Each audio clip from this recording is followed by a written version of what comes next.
Esse vídeo foi produzido com recursos do governo federal repassados por Lei Complementar 195 de 2022, Lei Paulo Gustavo. Em um fundo branco, logo da Prefeitura Municipal de Bariri, logo do projeto da Lei Paulo Gustavo, logo do governo federal, escrito Brasil, União e Reconstrução, em letras pretas escrito Ministério da Cultura. Logo Prefeitura Municipal de Bariri, logo Lei Paulo Gustavo, logo do Ministério da Cultura, Governo Federal, Brasil, União e Reconciliação.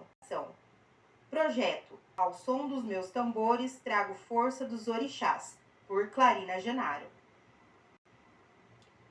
Maracatu é uma manifestação de identidade cultural brasileira ligada à ancestralidade e à religiosidade, porém o seu forte é a sua ligação artística no aprendizado da história e da cultura e da musicalidade.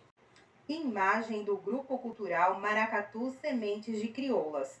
Fundado em 2 de setembro de 2017, o Grupo Cultural Maracatu Sementes de Crioulas, Baque Angola, estuda a tradição do maracatu de baque virado por meio de vivências, ensaios e apresentações.